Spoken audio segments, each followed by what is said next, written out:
ನಮಸ್ಕಾರ ಸ್ನೇಹಿತರೆ, ಈ ವಿಡಿಯೋ 20 ವರ್ಷಕ್ಕಿಂತ ಮೇಲ್ಪಟ್ಟ ಪ್ರತಿಯೊಬ್ಬ ವಯಸ್ಕರಿಗೂ ಅತ್ಯಂತ ಮುಖ್ಯವಾದ ಕಿವಿಮಾತು. ಇದು ಉಪದೇಶವಲ್ಲ, ಇದು ನಿಮ್ಮ ಆರೋಗ್ಯ, ಸಂತೋಷ ಮತ್ತು ಜೀವನವನ್ನು ಸರಿದಾರಿಯಲ್ಲಿ ಇಡುವ ಸತ್ಯ.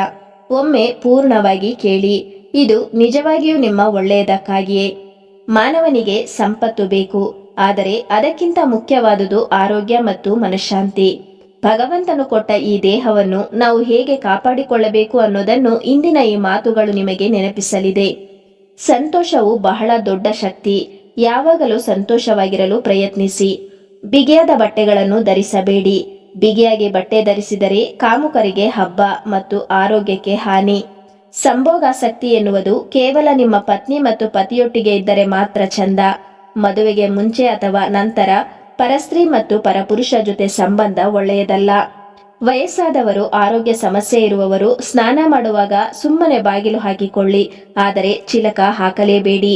ಏಕೆಂದರೆ ಯಾವಾಗ ನಿಮಗೆ ಸುಸ್ತು ಆಗುತ್ತದೆ ಅಥವಾ ಪ್ರಜ್ಞೆ ತಪ್ಪುತ್ತದೆ ಎಂದು ಹೇಳಲು ಅಸಾಧ್ಯ. ಆ ಕಾರಣದಿಂದ ಮುಂಜಾಗ್ರತೆ ವಹಿಸಿ.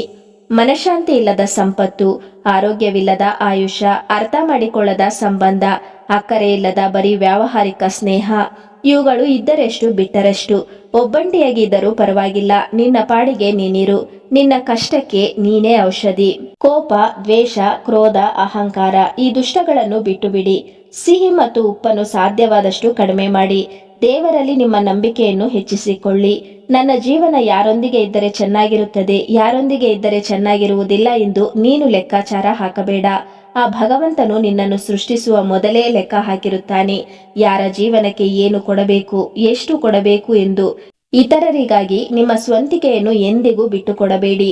ಏಕೆಂದರೆ ಈ ಪ್ರಪಂಚದಲ್ಲಿ ನಿಮ್ಮ ಪಾತ್ರವನ್ನು ನಿಮಗಿಂತ ಚೆನ್ನಾಗಿ ಯಾರೂ ಕೂಡ ನಿಭಾಯಿಸಲು ಸಾಧ್ಯವಿಲ್ಲ. ಊಟಕ್ಕೆ ಗೌರವ ಕೊಡುವುದನ್ನು ರೂಢಿಸಿಕೊಳ್ಳಿ. ಊಟ ವೇಸ್ಟ್ ಮಾಡುವುದು ತುಂಬಾ ತಪ್ಪು. ಬದುಕಲು ತಿನ್ನಿರಿ, ತಿನ್ನುವುದಕ್ಕಾಗಿಯೇ ಬದುಕದಿರಿ. ಮರೆಯದಿರಿ, ದಿನವಿಡೀ ಒಂದೇ ಜಾಗದಲ್ಲಿ ಕೂತಿರದೆ ಪ್ರತಿ ಅರ್ಧ ಗಂಟೆಗೊಮ್ಮೆ ಬದಲಾಯಿಸಿಕೊಳ್ಳಿ. ಜಿಡ್ಡಿನ ಕುರುಕುಲು ತಿಂಡಿಗಳನ್ನು ಕಡಿಮೆ ಮಾಡಿ. ಪ್ರೋಟೀನ್ಗಳು ಮತ್ತು ವಿಟಮಿನ್ಗಳು ಹೆಚ್ಚು ಇರುವ ಆಹಾರ ತೆಗೆದುಕೊಳ್ಳಿ. ಹೊಟ್ಟೆಯಲ್ಲಿ ಯಾವಾಗಲೂ ನೀರು ಇರುವಂತೆ ನೋಡಿಕೊಳ್ಳಿ.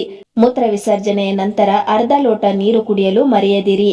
ವ್ಯಾಯಾಮ, ನಡಿಗೆ, ಸೈಕಲಿಂಗ್ ಇವುಗಳಲ್ಲಿ ಒಂದೆರಡನ್ನಾದರೂ ನಿಯಮಿತವಾಗಿ ಮಾಡಿ. ಜೀವನದಲ್ಲಿ ಎಲ್ಲವನ್ನು ಹೊಂದಿದ್ದರೂ ಮನಃಶಾಂತಿ ಇಲ್ಲದಿದ್ದರೆ ಅದು ಜೀವನವಲ್ಲ. ನಿನ್ನ ಆರೋಗ್ಯ, ನಿನ್ನ ಸಂತೋಷ, ನಿನ್ನ ಆತ್ಮಗೌರವ ಇವುಗಳನ್ನು ಯಾರಿಗಾಗಿ ಕೂಡ ತ್ಯಾಗ ಮಾಡಬೇಡ. ನಿನ್ನ ಪಾಡಿಗೆ ನೀನಿರು. ನಿನ್ನ ಕಷ್ಟಕ್ಕೆ ನೀನೇ ಔಷಧಿಯಾಗು. ಯಾಕೆಂದರೆ ಈ ಪ್ರಪಂಚದಲ್ಲಿ ನಿನ್ನ ಪಾತ್ರವನ್ನು ನಿನ್ನಷ್ಟು ಚೆನ್ನಾಗಿ ಯಾರೂ ನಿರ್ವಹಿಸಲಾರರು. ಇಂದಿನಿಂದ ಒಂದು ನಿರ್ಧಾರ ಮಾಡು. ನಿನ್ನ ದೇಹಕ್ಕೆ ಗೌರವ, ನಿನ್ನ ಮನಸ್ಸಿಗೆ ಶಾಂತಿ, ನಿನ್ನ ಜೀವನಕ್ಕೆ ಸರಿದಾರಿ.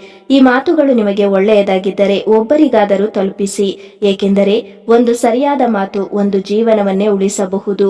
ಈ ಮಾಹಿತಿಗಾಗಿ ದಯವಿಟ್ಟು ಒಂದು ಲೈಕ್ ಮಾಡಿ, ಶೇರ್ ಮಾಡಿ, ಸಬ್ಸ್ಕ್ರೈಬ್ ಮಾಡುವುದು ಮರೆಯಬೇಡಿ. ಧನ್ಯವಾದಗಳು. ಆರೋಗ್ಯವಾಗಿರಿ, ಸಂತೋಷವಾಗಿರಿ.